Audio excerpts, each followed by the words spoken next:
नमस्कार दोस्तों, मेरा नाम उज्ज्वल और आप देख रहे हैं माई पाठशाला। आज की क्लास में मैं इंस्टॉलमेंट का एक और लेक्चर लेके आया हूं और आज की इस इंस्टॉलमेंट के लेक्चर में मैं पढ़ाने वाला हूं कंपाउंड इंटरेस्ट से रिलेटेड इंस्टॉलमेंट के क्वेश्चंस।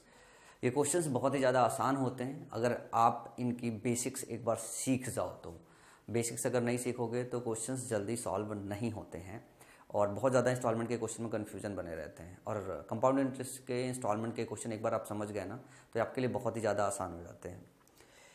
तो चलो आज के दिन मैं आपको बढ़िया से ये सिखाता हूँ। अगर आप में से कोई नया बच्चा हो तो फटाफट चैनल को सब्सक्राइब कर लीजिए और बेल आइकन बटन को भी प्रेस कर लीजिए। वीडियो समझ में आए तो लाइक का बटन हिट कीजिएगा यार, और दोस्तों के बीच में साझा भी कीजिएगा। मैंने बहुत सारी चैप्टर्स की प्लेलिस्ट अच्छे से बना दिया है और आने वाले समय में लगभग सारे चैप्टर्स की प्लेलिस्ट मैं पूरी बना दूंगा जिसमें आप पूरी अपनी पढ़ाई कर पाओगे। इसके बाद हम लोग एक बार चैप्टर में पढ़ा लूँगा तो फिर मैं आपकी प्रैक्टिस भी कराना स्टार्ट करूँगा। तो चलो आज हम कंसेप्ट सीखते हैं कंपाउंड इंटरेस्ट का इंस्टॉलमेंट कैसे निकालते हैं। देखो, कंपाउंड इंटरेस्ट का इंस्टॉलमेंट निकालना मतलब मेरे हिसाब से बहुत ही ज़्यादा आसान है अगर आप बेसिक समझो। कंपाउंड इंटरेस्ट में जब इंस्टॉलमेंट के क्वेश्चन आते हैं वो दो तरीके के इंस्टॉलमेंट के क्वेश्चन आते हैं। एक आते हैं कि इक्वल इंस्टॉलमेंट और दूसरा आता है अनइक्वल इंस्टॉलमेंट। Unequal instalment. तो हम क्या करेंगे, हम इक्वल इंस्टॉलमेंट नहीं करेंगे। हम क्या करेंगे, आज सबसे पहले अनइक्वल इंस्टॉलमेंट को समझेंगे। अनइक्वल इंस्टॉलमेंट को समझेंगे। अनइक्वल इंस्टॉलमेंट को समझने के लिए बहुत बेसिक चीज़ हमें पता चलना चाहिए। मान लो हमने किसी से P रुपए या प्रिंसिपल P उधार लिया, जो हमारा रेट परसेंट है, R हमारा क्या है, रेट परसेंट है, और हमने मान लिया कि अनइक्वल इंस्टॉलमेंट है। तो हम पहला इंस्टॉलमेंट I1 दे रहे हैं, दूसरा इंस्टॉलमेंट I2 दे रहे हैं और तीसरा इंस्टॉलमेंट I3 दे रहे हैं, चौथा इंस्टॉलमेंट I4 दे रहे हैं। सब अनइक्वल इसलिए I1 I2 I3 I4 के फॉर्म में मांग रहे हैं। पांचवा होगा तो पांचवा, छठा होगा तो छठवा। इसको समझने के लिए दो तरीके होते हैं। एक तो होता है जनरलाइज्ड वे जिसको हम फॉर्मुलेट कर देते हैं, और दूसरा तरीका होता है वो होता है कि हम डेटा लेके आपको सिखाएं।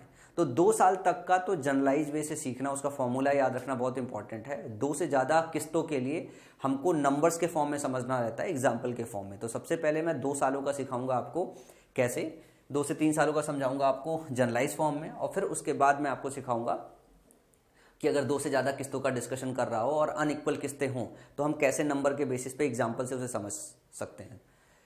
एक चीज़ इसमें याद रखना होगा आपको, एसआई वाले केस में याद है कि जब हम इंस्टॉलमेंट देते थे तो इंस्टॉलमेंट किससे घटता था, इंस्टॉलमेंट हमारा प्रिंसिपल से घटता था। सिंपल इंटरेस्ट के केस में हमारा जो इंस्टॉलमेंट था वो हम किससे घटाते थे, वो हम घटाते थे अपने प्रिंसिपल से। लेकिन कंपाउंड इंटरेस्ट में जो हमारा इंटरेस्ट होता है वो घटता है अमाउंट से। इतनी बात आपको याद रखनी है। तो अगर मैं बोलूं कि अगर 1 साल की चर्चा कर रहा हूं, P हमारा प्रिंसिपल है, तो पहले साल का जो अमाउंट होता है, पहले साल के अमाउंट को अगर मैं A1 लिख दूं, क्या A1 लिख दूं, तो ये A1 क्या होगा, प्रिंसिपल का 1 + R/100 होता है। यही तो होता है, 1 + R/100 होता है, A1 होता है। जब हम बात करते हैं कि हम पहली साल I1 इंटरेस्ट दे रहे हैं, हम I1 इंटरेस्ट दे रहे हैं, तो दूसरी साल के लिए जो प्रिंसिपल बचता है अगर हम उसको P2 लिख दें तो ये होता क्या है, ये A1 - I1 होता है। ये क्या होता है, A1 - I1 होता है दूसरी साल की P2 के लिए। तो जो हमारा P2 होगा वो क्या होगा, वो A1 - I1 होगा, और A1 हमारा क्या है, प्रिंसिपल 1 + R/100। ये हो गया हमारा -I1, ये हमारा P2 हो गया। तो दूसरी साल जो पहली साल जो इंटरेस्ट लगता है वो इस पे लगता है, और अगर हमने इंस्टॉलमेंट दे दिया तो दूसरी साल हमारा इस पे इंटरेस्ट लगता है। तो दूसरी साल अगर इस पे इंटरेस्ट अगर लगाना हो तो ओवरऑल A2 रकम क्या हो जाएगा, A2 रकम क्या हो जाएगा, A2 हमारा रकम हो जाएगा P × 1 + R/100 -I1, और इसका 1 + R/100, इसका 1 + R/100, 1 + R/100। ये हमारा अमाउंट ड्यू रह जाता है दूसरी साल के बाद देने के लिए। तो अगर सिर्फ 2 ही साल के लिए अगर हम इंटरेस्ट की बात कर रहे हैं कि दो किस्तों में हम चुका देंगे, तो ये दूसरी साल बचा हुआ रकम है जो चुकाना है। इसका मतलब यही हमारा I2 है। क्या है, यही हमारा I2 है, दूसरा इंस्टॉलमेंट है, यही हमारा दूसरा इंस्टॉलमेंट है I2। अगर हम 3 साल की बात कर रहे हैं, इसका मतलब है कि हम तीसरी साल का प्रिंसिपल निकालना चाहते हैं। तीसरी साल का जो प्रिंसिपल होगा वो क्या होगा, जो हमारा अमाउंट A2 था इसमें हम दूसरी साल की किस्त दे चुके होंगे, तो ये जो बचा हुआ अमाउंट होगा वो हमारा P3 होगा। क्या होगा, वो हमारा P3 होगा। और हम अगर A4 निकालें, A3 निकालें, मतलब तीसरी साल के लिए अगर अमाउंट निकाले कि अमाउंट क्या हो जाएगा, ये हमारा क्या हो जाएगा, P3 का 1 + R/100, 1 + R/100। और P3 की वैल्यू क्या है, A2 - I2, तो आप इसको ऐसे लिख सकते हो, बराबर A2 - I2 इंटू 1 + R/100। इसी तरीके से आप A2, P2, I2 सब निकाल के फॉर्मुलेट करते हुए जा सकते हो। तो क्या होता है कि हमको फॉर्मूले के हिसाब से नहीं जाना होता है, 2 साल का फॉर्मूले के हिसाब से जाना होता है, 2 साल का फॉर्मूले के हिसाब से जाना होता है। क्योंकि कई बार आपके एग्जाम में क्वेश्चन ये पूछ देता है कि आपको I1 दिया होता है, I2 दिया होता है, रेट परसेंट दिया होता है। क्या दिया होता है, I1 दिया होता है, I2 दिया होता है, रेट परसेंट दिया होता है, और पूछ देता है प्रिंसिपल क्या होता है। तो कई बार फार्मूला बहुत कारगर होता है फटाफट कैलकुलेशन के लिए। तो अगर हम सिर्फ 2 साल की बात करें, 2 साल की बात करें और इस फॉर्मूले से अगर हम निकालें, इस फॉर्मूले से अगर हम निकालें कि जो P और I1 और I2 के बीच में क्या रिलेशन है, तो यहां से जो P और I1 और I2 के बीच में सॉल्व करोगे तो रिलेशन जो निकल के आएगा वो आएगा P = यहां देखोगे 100 को कॉमन लोगे तो 100 + R/100 हो जाएगा, जो कि I2 के साथ जाके मल्टीप्लाई हो जाएगा, तो हो जाएगा I2 100/100 + R। और जब इसको और सॉल्व करोगे तो ये आ जाएगा I1 के साथ इसी 100/100 + R का स्क्वायर आ जाएगा, 100/100 + R का स्क्वायर आ जाएगा। इसको अगर याद करने के लिए थोड़ा सिंप्लीफाई करें तो हम इसको ऐसे भी कर सकते हैं, इस वैल्यू को हम क्या मान ले, x मान ले, तो ये x हो जाएगा, ये क्या हो जाएगा, x² हो जाएगा। तो जो p की वैल्यू होगी वो हो जाएगी I2x, या इसको रिवर्सल लिख दें तो ये हो जाएगा I1x² + I2x। जहां पे x की जो वैल्यू आएगी हमारी वो क्या हो जाएगी, ध्यान से देखना, 100/100 + R। तो क्वेश्चन में अगर I1 दिया है, I2 दिया है, रेट दिया है, तो आप x की वैल्यू निकाल सकते हो और I1 I2 को डाल के प्रिंसिपल P यहां से फाइंड आउट कर सकते हो। तो आप ये वाली जो चीज़ है वो याद रख लो, कई बार आपको इसकी जरूरत पड़ेगी, तो ये जो चीज़ है आप याद रख लो, ये आप याद रख लो, और ये याद रखोगे तो कई बार क्वेश्चन आपका आसानी से सॉल्व हो जाता है। ये 2 साल के लिए आप इसे अप्लाई करो, 2 साल से जब ज़्यादा पूछे तो आप इसे अप्लाई करने की मतलब ज़रूरत नहीं है, फिर तो आप मतलब वैसे ज़्यादा कंफ्यूज हो जाओगे। अब जैसे मान लो कि मैं इसी में आपको I1 की वैल्यू दे दूं कि 3000 रुपये है, 10% का रेट ऑफ इंटरेस्ट है, I2 की वैल्यू 2000 रुपये है, तो प्रिंसिपल क्या होगा, तो आप वैल्यू डाल के यहाँ से निकाल लोगे 2 साल के लिए। लेकिन अब इस कंसेप्ट को ऐसे समझो एग्जाम्पल के माध्यम से। मान लो बड़े जो किस्तें होती है उसमें यही मेथड काम आएगा। मान लो कि आपने 10,000 रुपये क्या किया, 10,000 रुपये 10,000 रुपये किसी से उधार लिया, कितने पे, 10% पे उधार लिया। और क्वेश्चन में दिया हुआ है कि पहला इंस्टॉलमेंट आपका 5,000 रुपये है, दूसरा इंस्टॉलमेंट आपका 3,000 रुपये है। पूछ रहा है कि तीसरा क्या इंस्टॉलमेंट होगा जिससे आपकी पूरी रकम चुकता हो जाएगी, क्या होगा, तीसरी क्या रकम होगी जिसमें पूरी रकम चुकता हो जाएगी। इस तरीके का क्वेश्चन आपके एग्जाम में पूछा जाता है। तो सबसे पहले बेसिक कंसेप्ट समझना है। हमने बोला कि 10,000 रुपये हमने क्या किया, उधार लिया। हमारा पहला इंस्टॉलमेंट कितना देना है, 5,000 का, दूसरा इंस्टॉलमेंट कितना देना है हमको, 3,000 रुपये का, और तीसरा इंस्टॉलमेंट क्या पूछ रहा है कि कितने का होगा।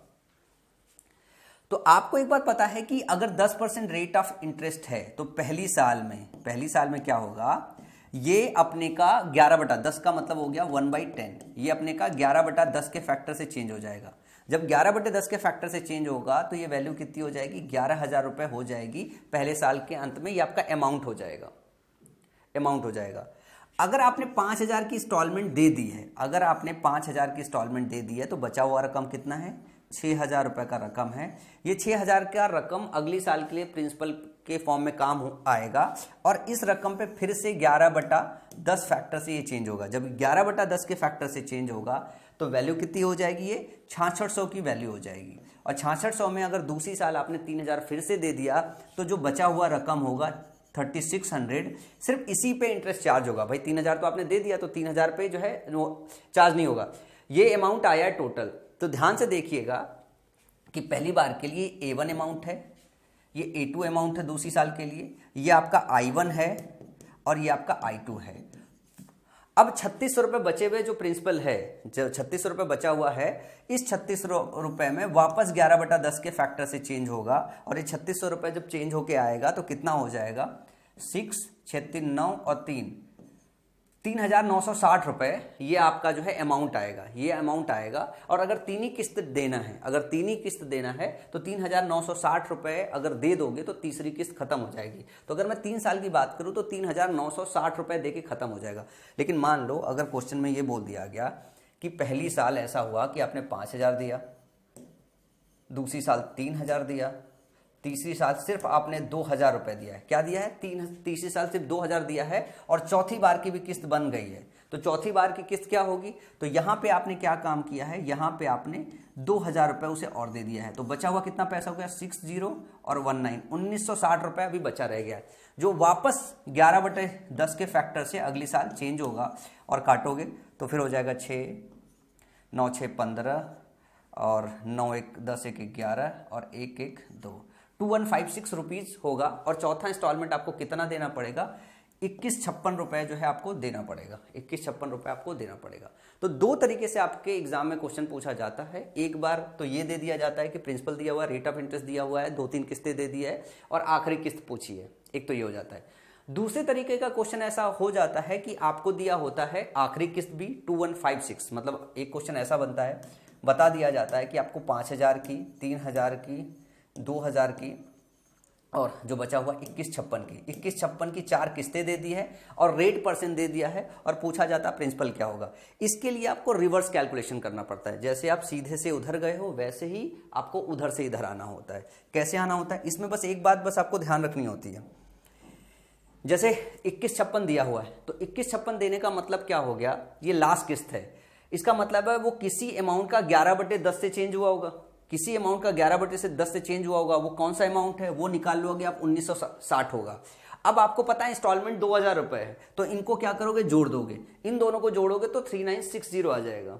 इन दोनों को जब जोड़ोगे तो 3960 आ जाएगा। अब इस 3960 जो आपका आया हुआ है ये वापस 11/10 के फैक्टर से चेंज हुआ होगा। तो किसका 11/10 था, 3600 का था। फिर 3600 को ये जोड़ोगे तो आपका कौन सा अमाउंट आ जाएगा, आपका ये वाला अमाउंट आ जाएगा 6600 रुपये। फिर क्या होगा, 6600 11/10 किसका चेंज था, ये 6,000 का चेंज था। 5,000 की इंस्टॉलमेंट दी थी, तो इसको आप जैसे ही जोड़ोगे तो आपकी वैल्यू कितनी आ जाएगी, 11,000 रुपये आ जाएगी। और फिर 11,000 किसका 11/10 चेंज हुआ था, तो आपको प्रिंसिपल मिल जाएगा 10,000। तो आपको सीधे से भी कैलकुलेट करने आना पड़ेगा और रिवर्स कैलकुलेट करने भी आना पड़ेगा, मतलब ये होगा। चलो एग्जाम्पल देख के मैं इस बात को आपको सिखाता हूँ, मजा बहुत आएगा। पहला क्वेश्चन दिया हुआ है, एक व्यक्ति ने कुछ पैसे उधार लिए और पहले वर्ष के अंत में 3150 और दूसरे वर्ष के अंत में 4410 का भुगतान करने के लिए सहमत हो गया। यदि चक्रवृद्धि ब्याज की दर 5% प्रतिवर्ष है तो राशि क्या है। मतलब बोल रहा है कि पहला जो इंस्टॉलमेंट है वो 3150 है, 2 इंस्टॉलमेंट की बात हो रही है, और दूसरा इंस्टॉलमेंट है 4410। जो रेट है वो क्या है, वो रेट है आपका 5% का, मतलब हो गया 1/20, यही ना। इसका मतलब ये है जो आखिरी इंस्टॉलमेंट है, रिवर्स कैलकुलेशन करना चालू करो। रिवर्स कैलकुलेशन कैसा चालू करोगे, ये किसी ना किसी अमाउंट का क्या रहा होगा, 21/20 रहा होगा, किसी ना किसी अमाउंट का 21/20 रहा होगा। किस अमाउंट का 21/20 रहा है, तो निकालोगे तो 4200 रुपये हो जाएगा। अब ये 4200 रुपये चेंज होकर 4410 हुआ होगा, लेकिन ये इंस्टॉलमेंट देने के बाद ही तो गया होगा। और अगर इंस्टॉलमेंट देने के बाद ही गया होगा तो यहां पे अमाउंट क्या रहा होगा, जोड़ोगे तो ये हो जाएगा 7350। क्या हो जाएगा, जोड़ोगे तो ये यहां पे अमाउंट रहा होगा, और ये जो अमाउंट है वो किसका 21/20 चेंज हुआ होगा, तो निकालोगे 7,000 रुपये आ जाएगा। कितना आ जाएगा, 7,000। तो ऐसे देखो 7,000 का 21/20 पहले चेंज होगा, 7350 रुपये जो है आएगा। 7350 में जो है आप क्या करोगे, 3150 का इंस्टॉलमेंट दे दोगे, बचा हुआ कितना अमाउंट होगा, 4200 रुपये। फिर 21/20 से चेंज होगा, बचा मतलब जो इंटरेस्ट के साथ जो पैसा आ जाएगा 4410, और एक बार में 4410 दोगे तो पैसा खत्म हो जाएगा। एक तो ये रिवर्स कैलकुलेशन से आप इसे सॉल्व कर सकते हो। दूसरा ये हो सकता है कि आप क्या काम कर सकते हो, आप ये काम कर सकते हो, एक्स की वैल्यू निकाल सकते हो। अभी जो बताया मैंने, एक्स की वैल्यू निकालोगे क्या आ जाएगा, 100/100 + r मतलब 105, यही आ गया ना, यही आया। इसका मतलब क्या हो गया, ये 20/21 हो गया, रिवर्स हो गया। अब आपको निकालना है क्या, P, तो P की वैल्यू निकाल सकते हो। I1 दी हुई है 3150, 3150 का रिवर्स कैलकुलेशन करना है आपको एक्स स्क्वायर मतलब 20/21 का स्क्वायर। फिर आपका क्या है 4410 और 20/21, इसको कैलकुलेट करोगे ये कितना आ जाएगा 7000 रुपये आपका यहाँ से प्रिंसिपल आ जाएगा। ये सिंपल सा फॉर्मूला है, इस तरीके से करके आप इसे निकाल सकते हो। तो फॉर्मूले पे अगर जाओगे तो टाइम टेकिंग प्रोसेस हो सकता है, लेकिन ये प्रोसेस अगर अंडरस्टैंड कर जाओगे तो ये क्वेश्चन आपके लिए बहुत ज़्यादा आसान हो जाएगा, मतलब आपको उसमें टाइम ही नहीं लगेगा। इसके बाद अगर हम बात करें अगले क्वेश्चन की अपनी, ठीक है ना। अगला क्वेश्चन है, ध्यान से देखिएगा। एक व्यक्ति ने एक निश्चित राशि उधार ली और पहले वर्ष के अंत में 4000 रुपये और दूसरे वर्ष के अंत में 7700 रुपये का भुगतान करके इसे चुकाने के लिए सहमत हो गया। यदि वार्षिक रूप से संयोजित चक्रवृद्धि ब्याज की दर 10% प्रतिवर्ष है तो उधार ली गई राशि ज्ञात कीजिए। इसमें भी आपको प्रिंसिपल निकालना है। दिया क्या हुआ है, एक 4000 रुपये दिया हुआ है, दूसरा कितना दिया हुआ 7700 रुपये। रिवर्स कैलकुलेशन चालू करो। 10% का मतलब ये हो गया ये किसी का 11/10 रहा होगा। किसका 11/10 रहा होगा, तो 7000 का 11/10 7700 रुपये होगा। ये 7000 रुपये तो तब बचा होगा जब आप इंस्टॉलमेंट दे चुके होगे, तो इन दोनों को जोड़ोगे तो अमाउंट कितना आ जाएगा 11000 आ जाएगा। अब आपको बस ये निकालना है कि ये किसका 11/10 है, वही आपका प्रिंसिपल होगा। तो ये 10,000 का 11/10 है। कितना है 10,000 का 11/10 है। ऑप्शन देखो, ऑप्शन नंबर डी आपका करेक्ट हो गया। तो कितना आसान हो गया कैलकुलेशन, मतलब इतना बड़ा क्वेश्चन देखने में और चिंदी भर में सॉल्व हो गया। चलो अगला क्वेश्चन सॉल्व करते हैं। अगला क्वेश्चन देखो जो है, एक ने 28,500 रुपये सालाना चक्रवृद्धि ब्याज उधार लिया। यदि पहले वर्ष के अंत में 5,780 रुपये का भुगतान किया तो दूसरे वर्ष के अंत में बकाया राशि, अभी 2 साल का चल रहा है। अच्छा, नीचे वाले में रेट ऑफ इंटरेस्टिंग है, ऊपर वाले पढ़ लीजिए। ये ₹28,500 at 8% per annum interest compounded annually.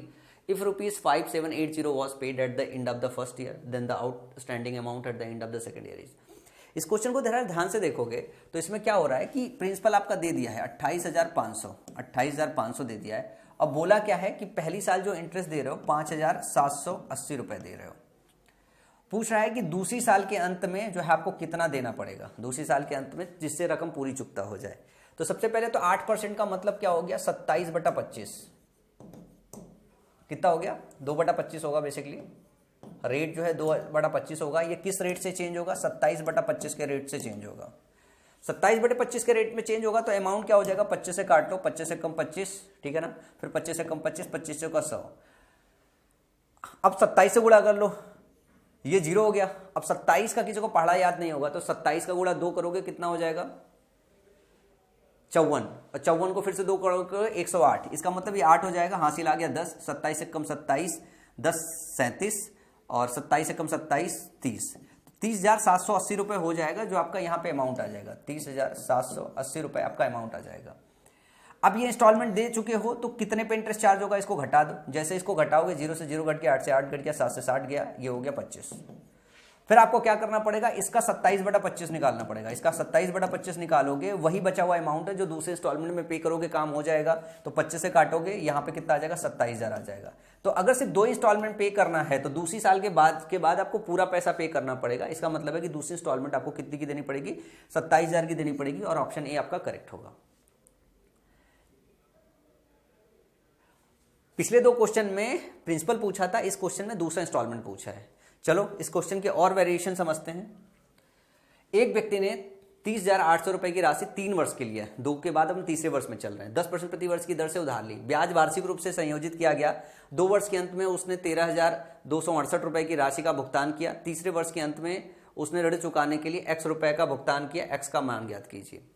देखो बात यह हो रही कि 3 साल के लिए लिया उसने, कितना 30800 लिया। जो रेट है वो 10% है। इसका मतलब हो गया कि कोई चीज 1/10 या 11/10 के फैक्टर से चेंज हो रही है।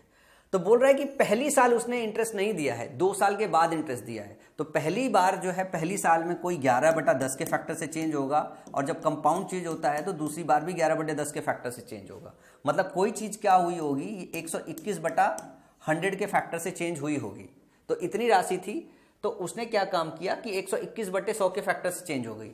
अगर आप निकालोगे इसकी वैल्यू तो 308 में आपको 121 का गुणा करना पड़ेगा। 121 का गुणा करने के लिए सबसे सही तरीका क्या है, 8 हो गया, 800, फिर से 8 हो गया, 8 8 3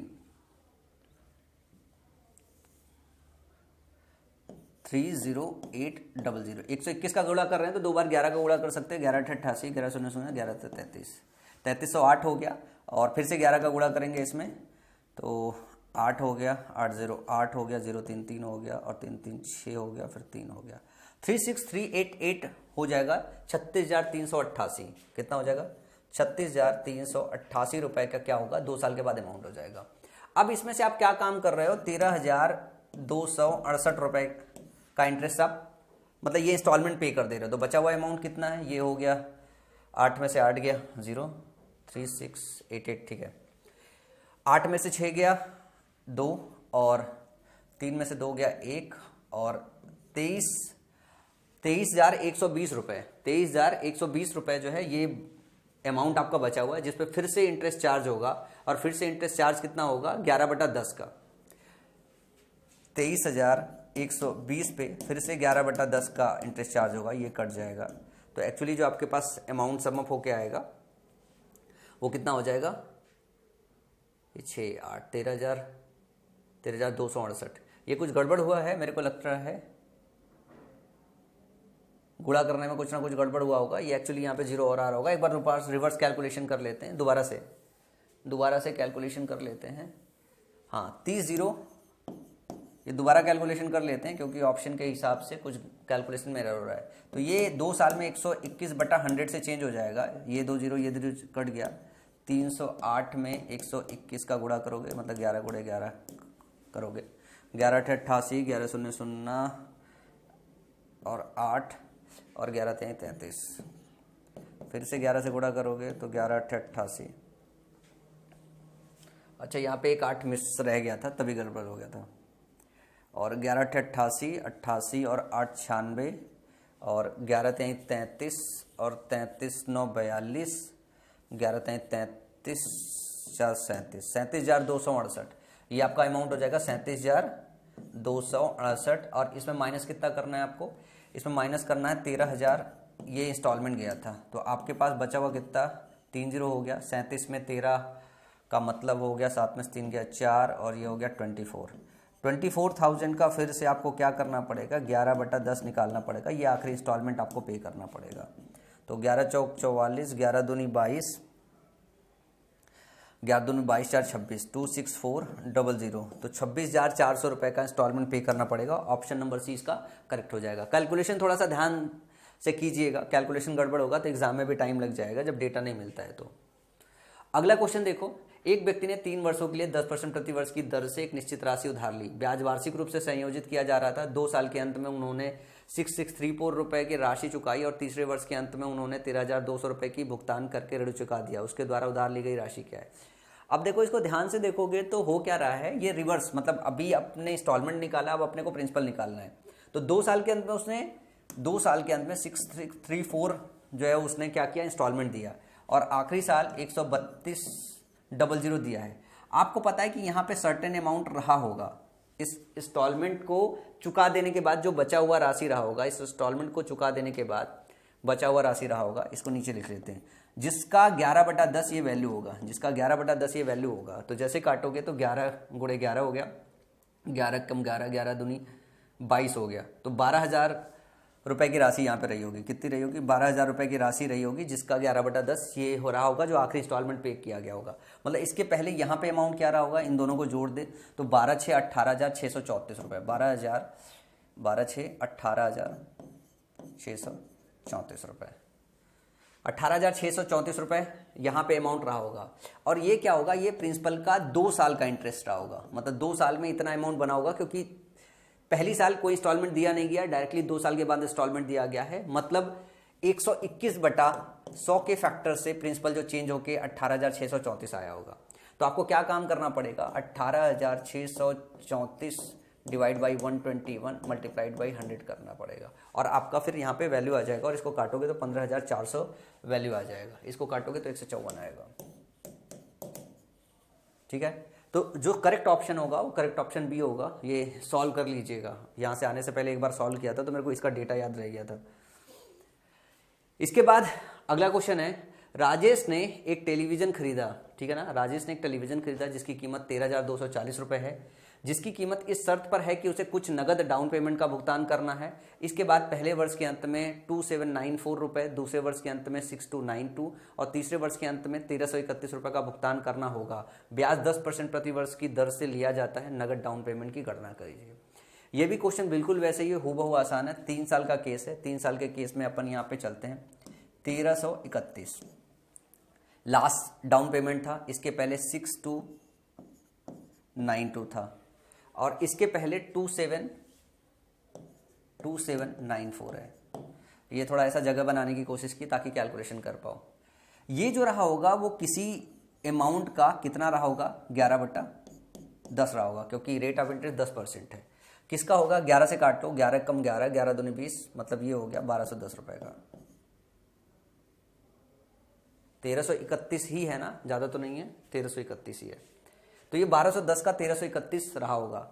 अगर इन दोनों को हम जोड़ दें, इन दोनों को अगर जोड़ दें तो ये हो गया 2 और ये हो गया, दूसरे कलर से जोड़े ताकि याद रहे, ये हो गया 2 और 9 1 10, 2 2 4 1 5 और 6 1 7। कैलकुलेशन एरर ना, इसलिए आराम आराम से जोड़ा है।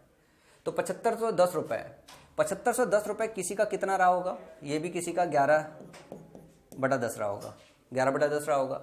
वो अमाउंट यहाँ पे निकाल लो, 11 से काटोगे क्या, कितना कट जाएगा, 11 छक्का 66, ठीक है ना, 11 छिंगा 66, 11 अट्ठे 88, 11 दूनी 22, ठीक है ना। तो ये 6820 रुपये का रहा होगा। और 6820 रुपये अगर जोड़ोगे इसमें तो कितनी वैल्यू आ जाएगी 6820 को, ये हो गया आपका 94, इसमें जोड़ रहे हो, ये आपका 9 नहीं था ना, 2794 ही है ना, 2794 ही है। ये हो गया 4, 9 2 11, 8 7 15, 1 16, 6 2 8 1 9, 9614 रुपीज़ रहा होगा। ये किसी का 11/10 रहा होगा, ये किसी का 11/10 रहा होगा। तो आप निकाल लो कि 9614/11 × 10, ये एक्चुअली आपका क्या है, इनिशियल है जिस पे आप पे कर रहे हो इंस्टॉलमेंट, ठीक है ना। तो 11 से काटोगे तो क्या कट जाएगा, 11 अट्ठे 88 और फिर से 8 हो जाएगा, 11 सत्ते 77 और 11 चौक 44, तो 8740 रुपये, 8740 रुपये जो है क्या होगा, 8740 रुपये की आपकी रकम ऐसी रही होगी जिस पे ये सारा लेखा जोखा आया होगा। अब डाउन पेमेंट कितना किया है आपने, वो इससे घटा दो, 13240 में से 13240 में से 8740 रुपये घटा दो। तो जैसे घटाओगे तो 2 0 हो जाएगा और 12 में से 7 गया, 5 हो जाएगा, बचा 4 हो गया। तो 4500 रुपये डाउन पेमेंट किया था, जो बचा हुआ 87,040 रुपये था, उस पर आपने क्या काम किया, उस पर आपने इंस्टॉलमेंट के फॉर्म में इंटरेस्ट दे के पे किया है। ये आपने डाउन पेमेंट कर दिया, टोटल पे करना था इतना डाउन पेमेंट कर दिया। 8740 रुपये जो बचा हुआ है वही एक अमाउंट ऐसा है जो इंस्टॉलमेंट के फॉर्म में आपको धीरे धीरे करके पे करना है। तो करेक्ट जो ऑप्शन हो जाएगा, ऑप्शन आपका बी हो जाएगा।